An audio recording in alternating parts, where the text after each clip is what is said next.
आदरणीय बंधुओं, माताओं व मेरी प्यारी बहनों, राधे राधे। आप सभी का हमारे YouTube चैनल जीवन की धारा पर बहुत बहुत स्वागत है। बंधुओं, आज हम इस वीडियो में संकट मोचन हनुमान जी की कथा सुनेंगे, जिसे सुनने सुनाने से हनुमान जी की कृपा से बड़ा संकट भी टल जाता है। कथा कहानी सुनने के बाद यदि आप हमारे चैनल पर नए हैं तो कृपया हमारे चैनल को सब्सक्राइब करें, बेल आइकन को प्रेस करें ताकि हमारी वीडियो के नोटिफिकेशन सबसे पहले आप तक पहुंचे। वीडियो को शेयर व लाइक भी जरूर करें। कथा के अनुसार एक समय लंका विजय के बाद भगवान राम से मिलने भगवान शिव व माता पार्वती अयोध्या नगरी पहुंचे। भगवान शिव व माता पार्वती को देखकर श्री राम व माता जानकी अत्यंत प्रसन्न हुए। माता जानकी ने उनका प्रेम भाव से आदर सत्कार किया और फिर स्वयं भोजन बनाने के लिए रसोई घर में चली गई।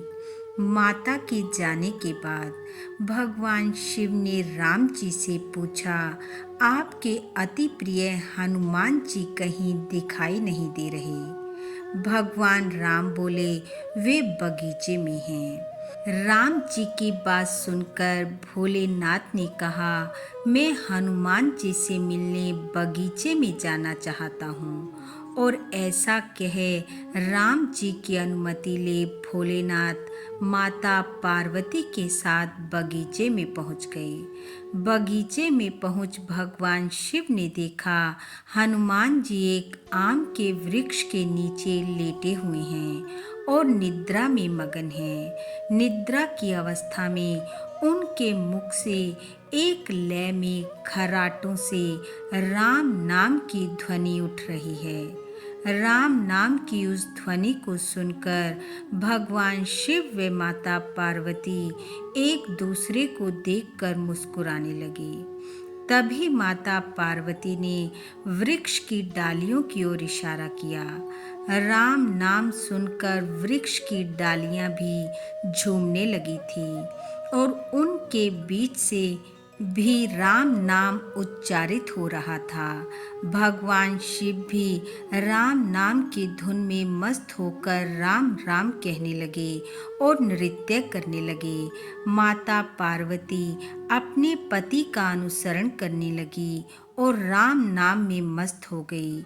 भगवान शिव और माता पार्वती के नृत्य की ऐसी झनकार उठी कि स्वर्ग लोक से देवतागण भी बगीचे में आ पहुँचे और राम नाम की धुन में मस्त हो थिरकने लगे। उधर माता जानकी भोजन तैयार कर भगवान शिव व माता पार्वती की प्रतीक्षा करने लगी। जब काफ़ी समय बीत जाने पर भी वे नहीं पहुँचे तो माता जानकी ने लक्ष्मण जी से कहा कि आप जाएं और उन्हें भोजन के लिए बुला कर लाएं।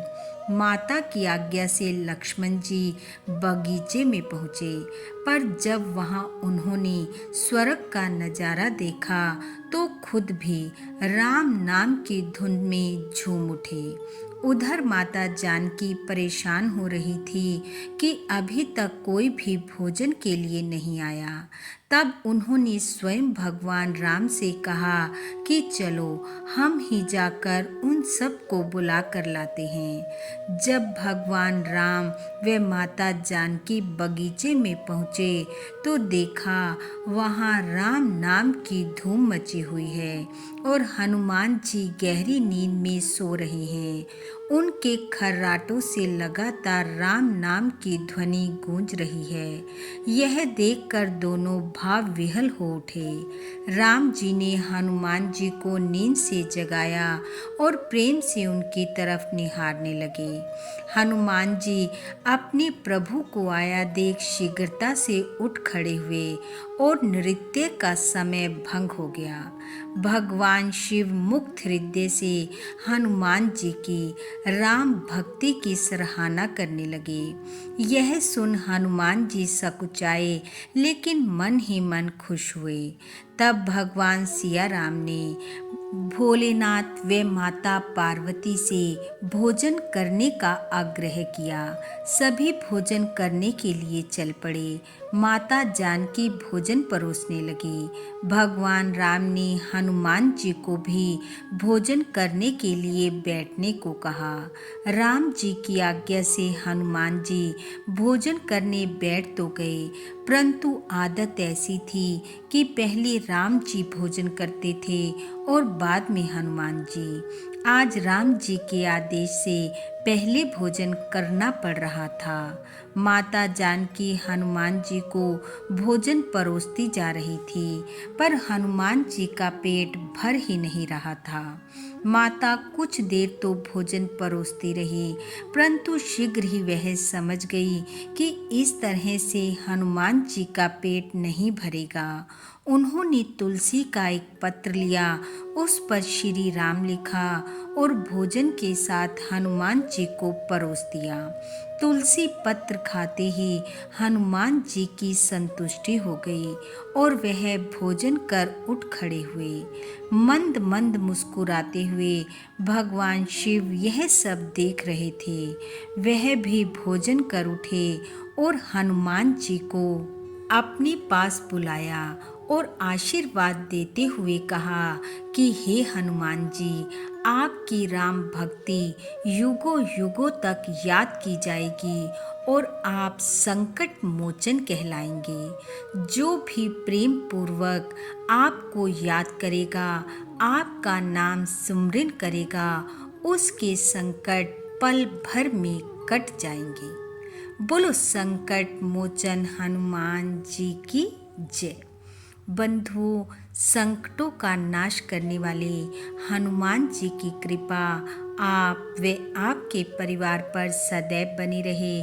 आपका घर आंगन खुशियों से महकता रहे। इन्हीं शुभकामनाओं के साथ आप सबका बहुत बहुत धन्यवाद। राधे राधे।